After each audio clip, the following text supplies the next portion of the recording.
Killjoy. Creatures birthed from sorrow, tragedy, and misfortune. The severity of these events determines the strength of the Killjoy, and the number of fingers they have on each hand reflect said strength. Their hatred for humans drives them to wreak as much havoc as possible, like a stinging retribution for the sorrow they created. However, some of these humans possess abilities that enable them to fight back, and an organization has been established to combat these Killjoys.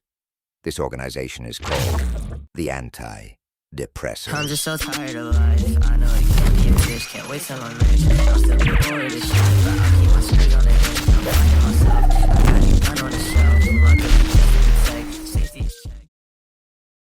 Do you like Dragon Ball Z? Do you like Jujutsu Kaisen? Do you like battle series in general? Boy, I got just the right item on the menu. Shogun. Shogun has been my secret little addiction for the past few months now.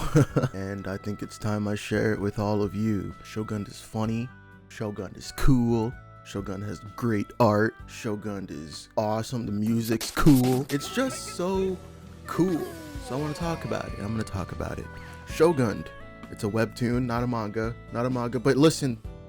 That's fine. Created by Honesty O, a guy you may know from his many arts. Shogun is a familiar but exhilarating story, and it's the first webtoon that got me to spend coins on it, like actual money. In the city of Oldcaster, a melting pot of a city where killjoys wreak havoc, humans have abilities, and yes, real-life crimes are committed. We follow Teiko Densetsu as he joins the Anti-Depressors, aka ADP, who are similar to the police, but are responsible for handling supernatural situations, killjoys, and morale users who abuse their abilities to cause harm. In the world of Shogun, one's emotions are the seed for said morale, the key / energy of the verse. In order for one to unlock their morale, an incredibly large emotional response is required. Morale is the fuel to power the user's inscription, deriving from complex desire. Inscriptions are said to be unique abilities that depend on your thought process, your ideals, and your genetic heritage.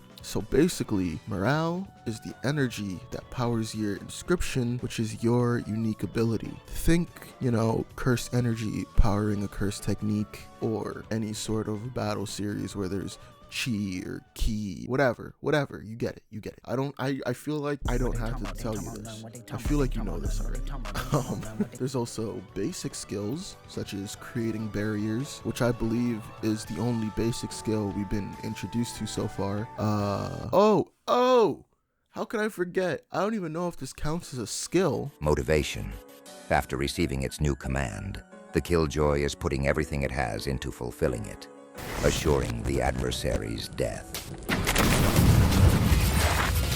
Teiko is doing everything he can to make sure he lives. If two wielders of morale are greatly motivated for opposing reasons, it may lead to a different type of battle. This battle is called a clash of ideals.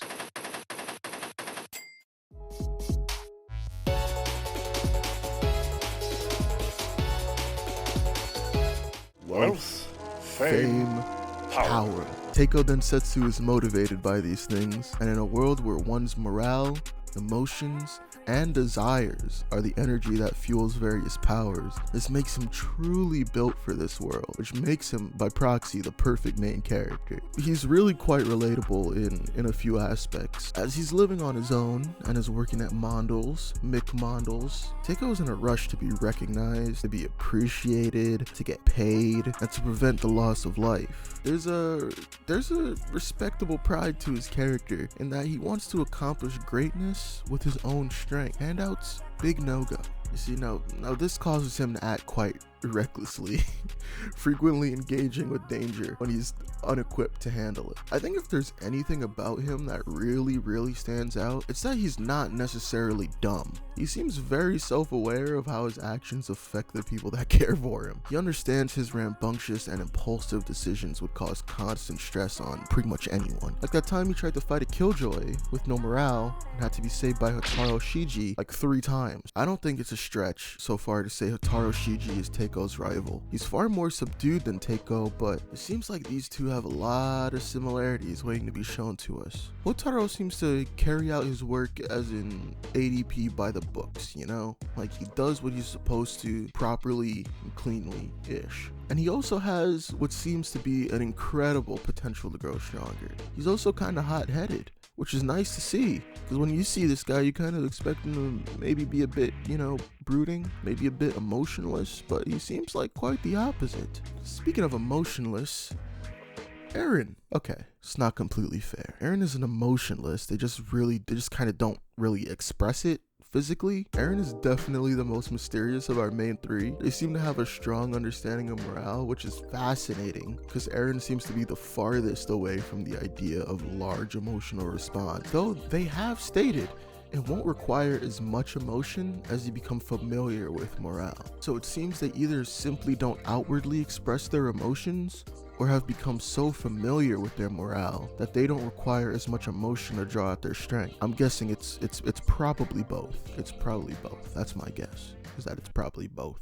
Though we have yet to see Eren pushed in any sort of battle, unlike the rest of our trio so far. So it's hard to tell. It's hard to tell where their ceiling of emotion is. So to be clear, Eren does have emotions and does care for their fellow ADPs and the people around them. They really do listen. Also, they're non-binary, which is very cool, and I like that. And that's our main three, but they are far from the world's focus. We've so far been introduced to a good amount of characters, some who seem to be among some of the strongest so far within the verse, like Corbin, you know, the cool-headed, famous, extremely strong warlock of East Terraria, which, I don't know if Terraria is the country they reside in, or if it's the state or what. Corbin seems to share a similar dog to Teiko, and has faith in the growth of his fellow ADPs. There's a lot of characters we've met, each very distinct from one another. It's pretty impressive. Not to mention their designs are sick. And so is the art, obviously. I mean, look at this shit. Honesty's art is a real standout in the webtoon space, where there tends to be trend for panels to be clean and precise. Honesty's sketchier but still refined style goes a long way in creating the correct atmosphere. From the facial expressions, Eren's contact photo cracked me up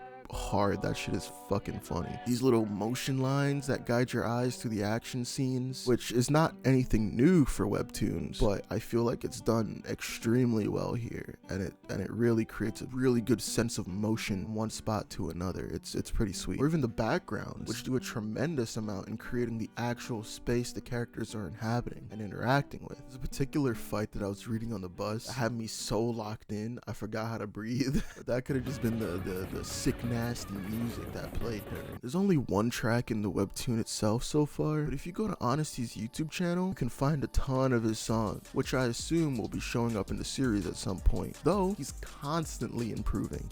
So what you find on there may vary when it comes down to release. All these different elements, the story, characters, music, art direction, are creating what I can see becoming a very valuable series, a strong IP, if you will, if you let me get in my corporate bag. Everything just kind of feels right. I know there's plenty of discourse on the format of webtoons, the scrolling versus manga layout.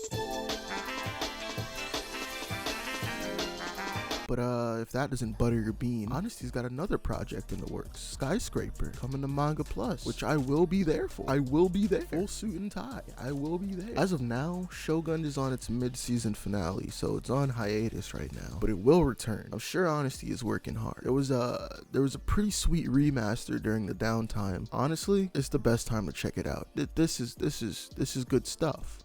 This is good stuff. This is good stuff. Read Shogun. All of it's free on Webtoon right now. And, you know, I think I've got decent taste in literature. You know, maybe I just like the pretty pictures. Maybe I just like the pretty pictures.